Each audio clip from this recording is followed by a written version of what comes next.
Olá, está no ar o Frutas S.A. Hoje, aqui no programa, nós vamos falar de uma doença que afeta a citricultura no mundo, o greening. E para combatê-lo, pesquisadores se uniram então para proteger os pomares de laranja. Foi criado então um centro de pesquisa aplicada em inovação e sustentabilidade da citricultura, CPA Citrus. E sobre o assunto, eu vou conversar agora então com o Renato Bassanese, que é pesquisador do Fundecitrus e vice-diretor do CPA Citrus, com quem a gente conversa agora aqui no nosso programa. Muito bem-vindo, Renato. Muito obrigado, Simone. Olá a todos que nos acompanham. Vamos lá, o Brasil é o maior produtor mundial de laranja, líder global aí quando a gente fala em exportação do suco da fruta, né? A criação, então, do CPA, né, Citrus, ele veio, então, com uma demanda dos citricultores. Como é que vai ser a missão? A missão desse CPA Citrus é trazer inovações, né, para que a nossa citricultura continue sendo sustentável e competitiva.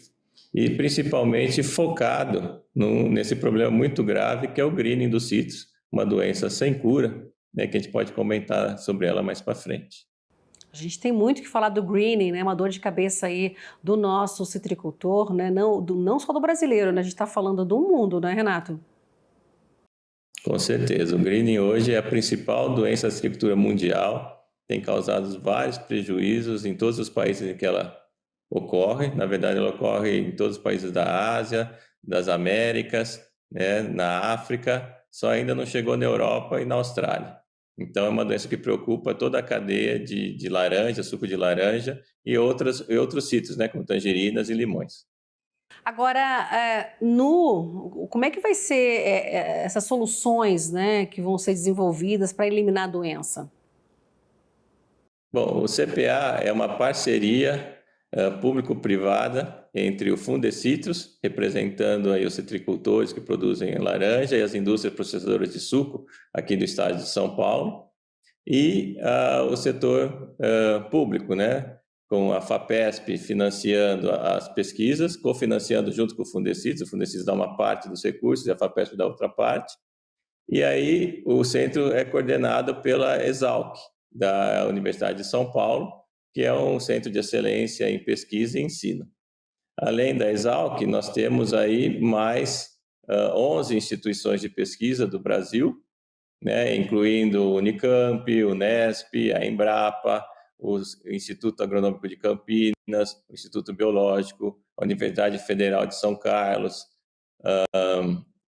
quem mais que eu esqueci aqui? A Unicamp. Então, e além disso, temos mais 10 instituições internacionais, incluindo aí universidades da Inglaterra, institutos de pesquisa da Espanha, da França, da Austrália e também de Portugal. Então, é um centro que vai servir como uma rede em que a gente vai conseguir integrar mais de 70 pesquisadores voltados para um foco único, que é buscar soluções, inovações para o combate a essa terrível doença que é o green.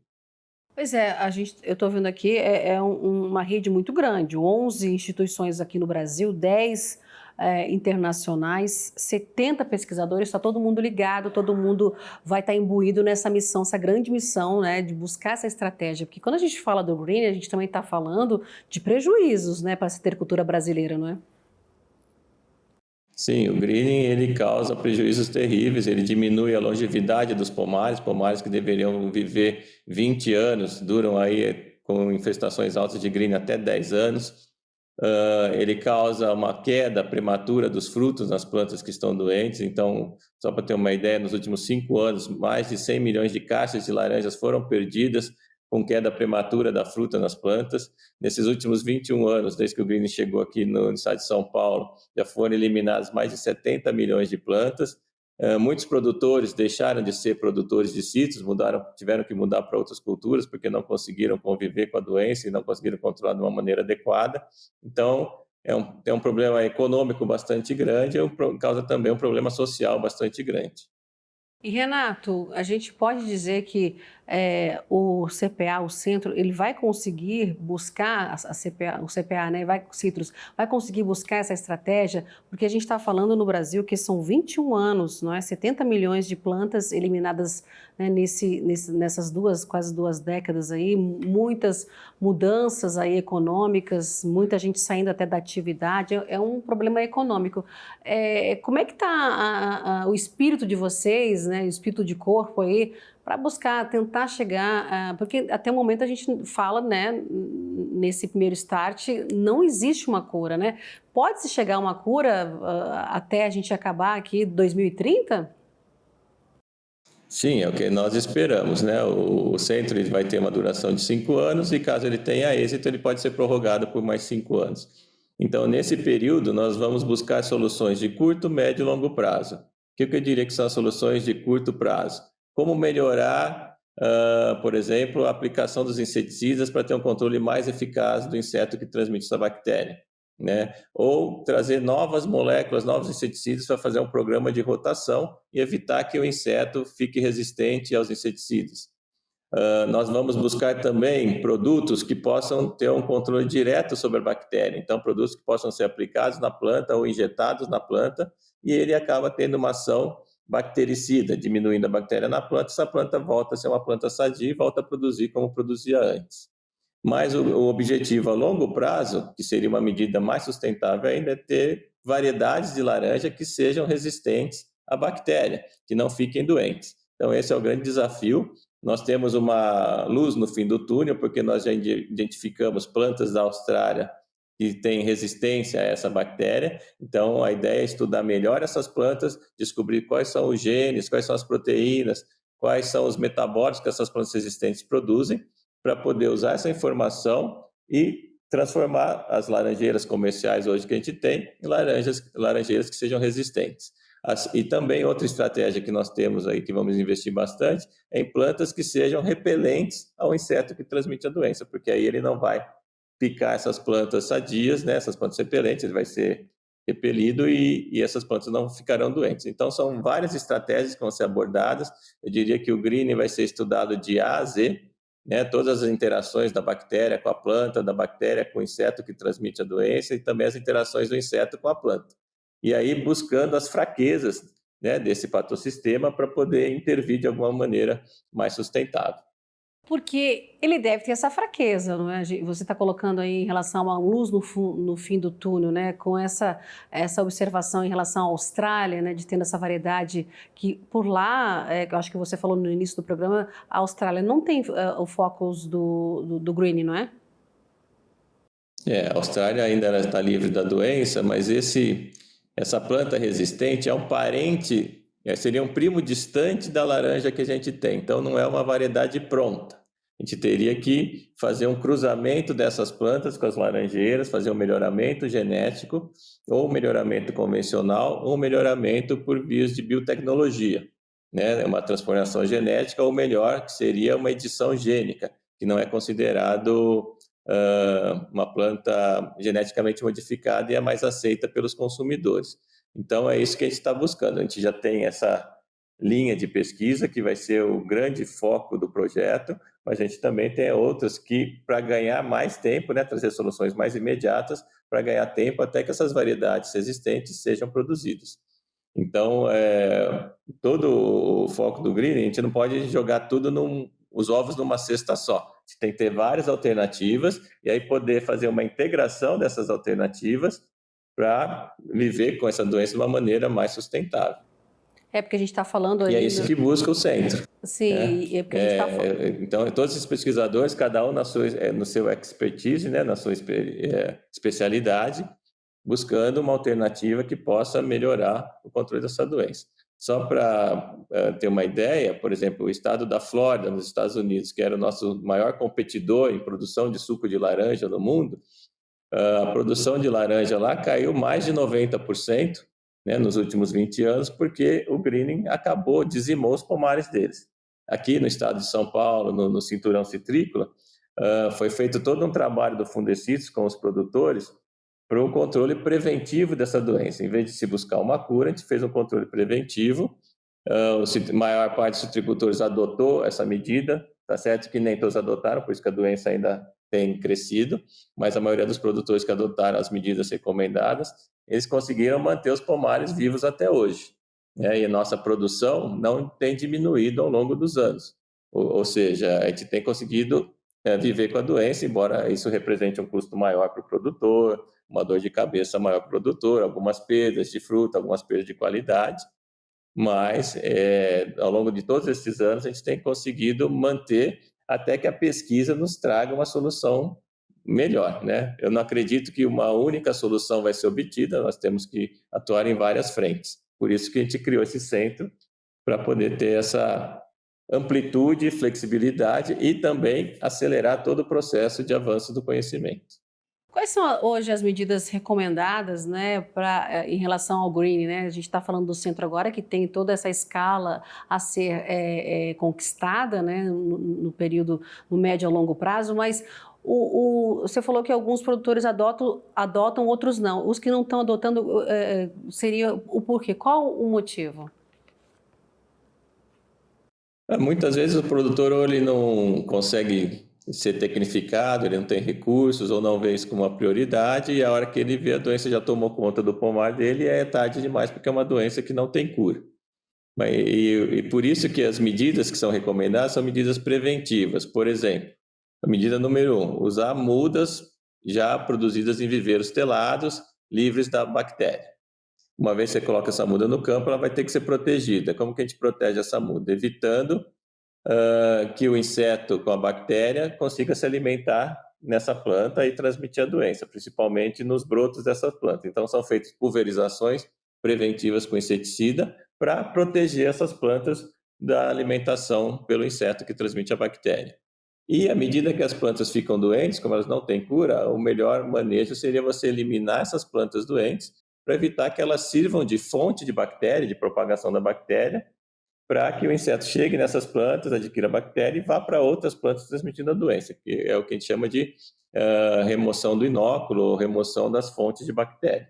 E isso tem que ser feito tanto dentro dos pomares comerciais, como em volta dos pomares comerciais, que seriam aquelas plantas que ficam nos quintais, algumas plantas espontâneas que ficam nas pastagens, no meio das matas, né? Plantas de citros, plantas de laranja, tangerina, limões, que são encontrados por aí, né, em pomares não comerciais. Essas plantas, elas não recebem nenhum cuidado, né, do proprietário em relação a evitar que elas fiquem contaminadas e sirvam de fonte de bactéria. Então, é feito todo um programa de ação externa para sanear essas áreas ao redor dos pomares comerciais, para que se evite que o inseto doente venha de fora para dentro da propriedade, né, trazendo a bactéria. E aí consiga transmitir essa bactéria dentro do pomar, causando todos os prejuízos que foram comentados. Então, hoje, basicamente, as medidas são preventivas. Mudas sadias, controle do inseto que transmite a bactéria, o psilídeo, e eliminação das plantas doentes assim que possível. Uma outra medida que os produtores têm buscado, né, principalmente aqueles produtores que estavam em regiões altamente contaminadas, porque o risco de se plantar pomares nessas regiões altamente contaminadas é muito alto, esses produtores têm buscado novas áreas. Então, o cinturão citrícola hoje no Brasil está se expandindo para outras regiões, por exemplo, o norte e noroeste do estado de São Paulo, onde a incidência da doença é menor, o norte do Triângulo Mineiro, regiões do Mato Grosso do Sul, né, algumas regiões do estado de Goiás também. Então, a citricultura tem se expandido, o produtor quase que numa tentativa de fuga dessas áreas muito afetadas, para evitar o risco de que, assim que ele plantar o pomar, esse pomar vai ser infectado muito jovem, e quanto mais jovem a planta for infectada, menor a capacidade dessa planta atingir o seu potencial produtivo. Ela vai definhar muito rapidamente. Certo, Renato, a gente vai fazer um rápido intervalo, um rápido break. Não sai daí, viu, que daqui a pouco a gente volta para conversar com o Renato Bassanese, que é pesquisador do Fundecitrus e vice-diretor aí do CPA Citrus. Já já.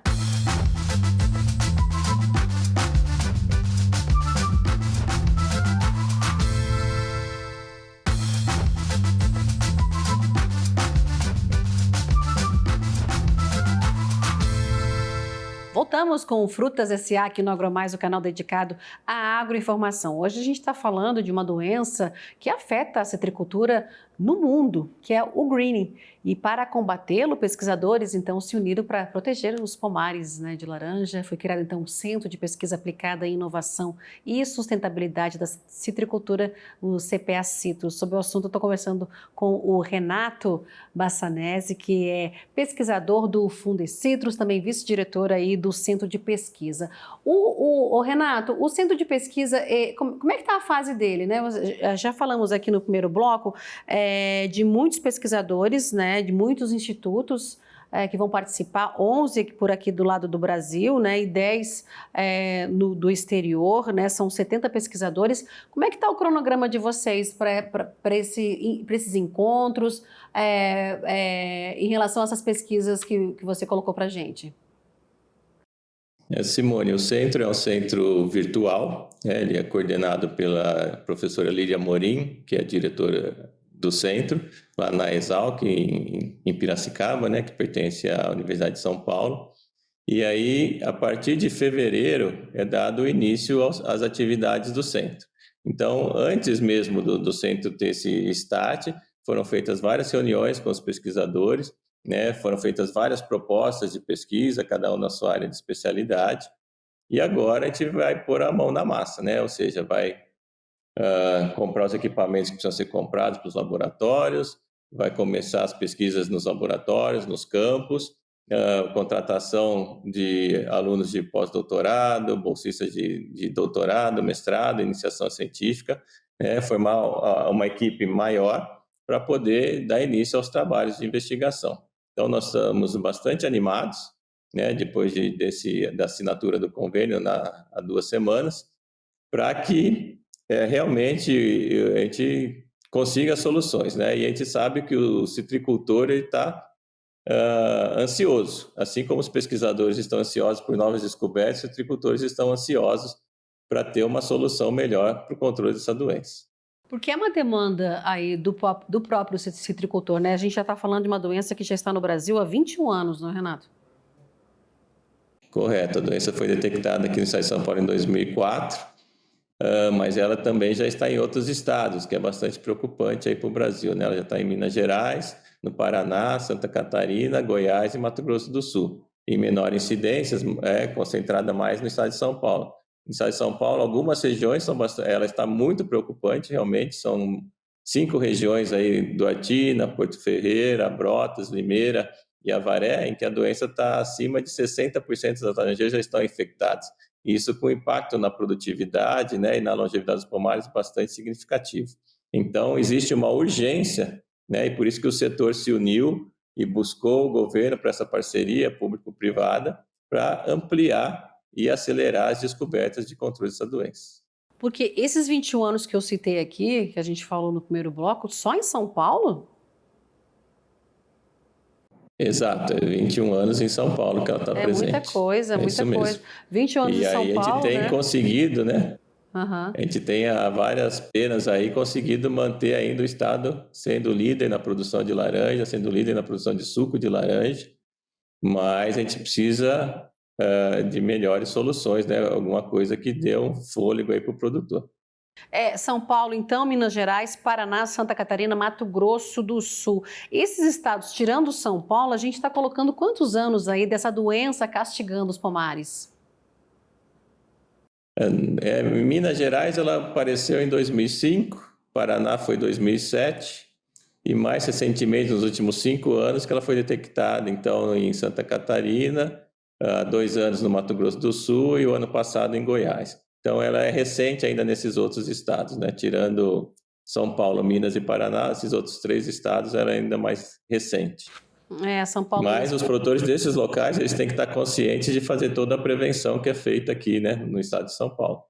São Paulo, Minas e Paraná com esse mesmo tempo, quase 20 anos, um pouquinho mais aí São Paulo, mas os outros estados, Santa Catarina e Goiás, 2 e 1 ano, é muito pouco, então tá em tempo de fazer toda essa prevenção para evitar que essa doença se alastre, não é? Porque o centro ele vai se consolidar então com essa rede de inteligência formada, não é, no mundo, a gente está falando aqui no Brasil, para combater essa doença. E a atuação dessa doença, então, nas últimas safras, vamos colocar o cinturão citrícola, Renato?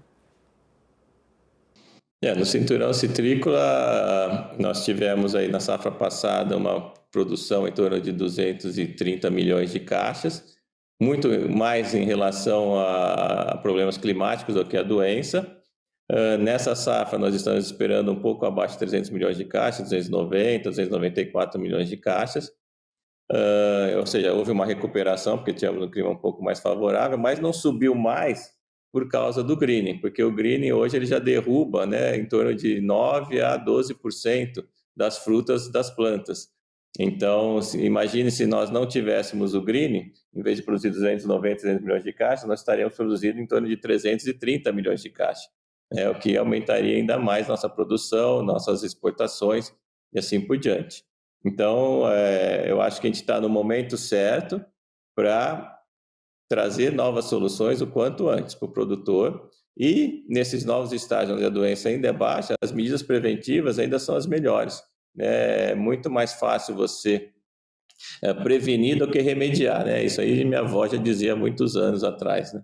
E então, o produtor ele tem que estar bem consciente, né? Que não adianta vários produtos saíram no mercado dizendo que vão controlar a doença, que vai manter a planta produtiva, mas o que a gente tem visto com as nossas pesquisas é que uma vez que a planta ficou infectada com a bactéria, não interessa o que você jogar nessa planta, em termos de adubos, de irrigação, de hormônios, que essa planta acaba não recuperando a produtividade. Então, nós temos realmente que atuar na bactéria e atuar no inseto que transmite essa bactéria para poder ter uma solução melhor para esse problema. E aí, buscar, então, a resistência ou a repelência ao psilídeo. Nesse caso de buscar a repelência, né, a médio prazo, né, a longo prazo essa variedade mais resistente aí, que essa pesquisa o centro vai estar buscando, né, nesses estudos. Agora, nesse meio termo, você falou em relação a produtos direto na bactéria, né? Como é que ficaria esse prazo, né? Essa solução ela pode vir por agora ou pode demorar um pouco mais? Eu acho que é uma pesquisa mais a curto e médio prazo. Nós já estamos avaliando, né, com os pesquisadores parceiros aí do centro, avaliando alguns peptídeos que podem ter uma ação bactericida. Nós também avaliamos outros produtos que podem ter uma ação direta na bactéria.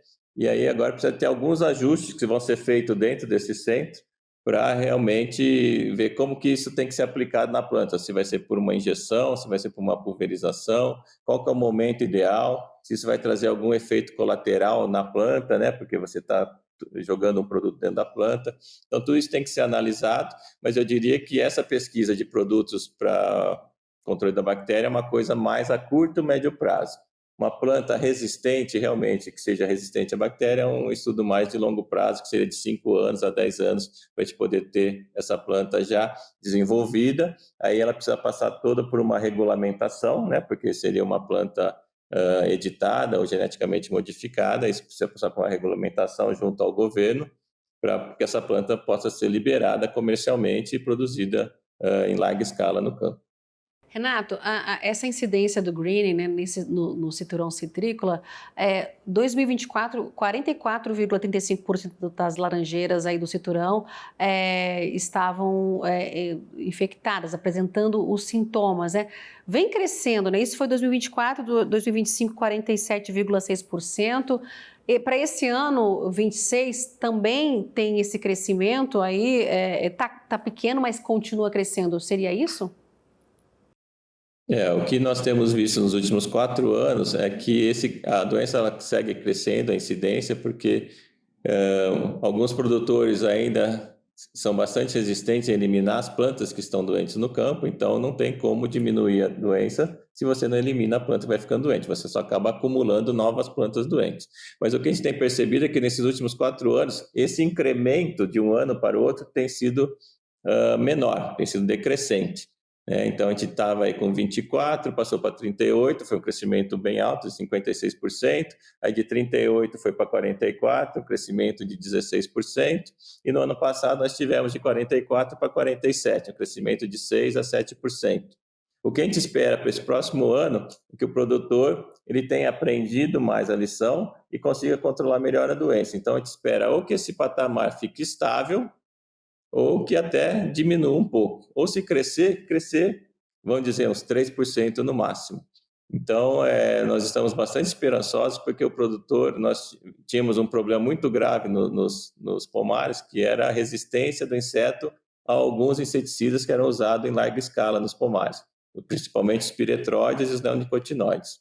Quando nós diagnosticamos esse problema, fizemos uma campanha bastante grande com os produtores, eles começaram a fazer rotações das aplicações de inseticidas com diferentes modos de ação. Não usava só essas 2 moléculas, começou a incluir outras 3, 4 moléculas diferentes. E aí percebeu uma queda na população do vetor muito grande no inseto. E isso fez com que a taxa de infecção fosse reduzindo a cada ano. Então, para esse próximo ano, a gente espera uma estabilização ou um aumento muito pequeno na incidência da doença. Renata, a gente já está quase finalizando, temos mais uns 2 minutinhos finais do nosso programa. Eu queria que você falasse os sintomas, né? A planta, as folhas, elas ficam amareladas, o fruto diminui de tamanho, para a gente arrematar aqui em relação ao greening.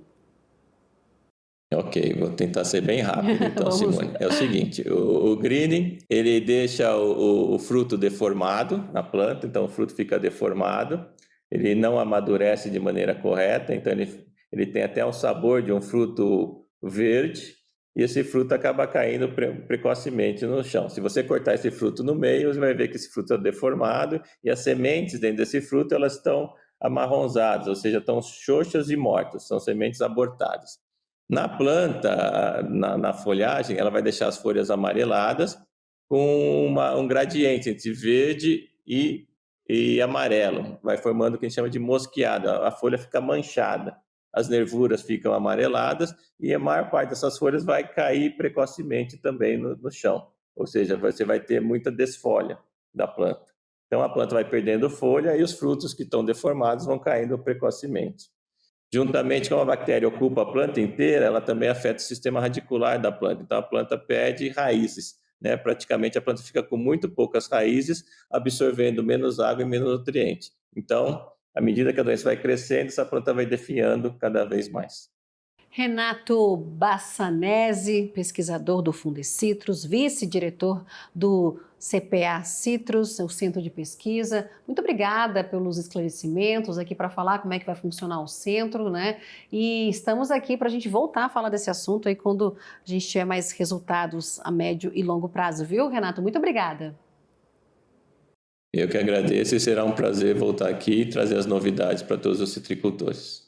E obrigada a você por ter acompanhado aqui o nosso Frutas SA. Continue acompanhando a programação aqui do AgroMais, o canal dedicado à agroformação. Até o próximo programa. Tchau, tchau.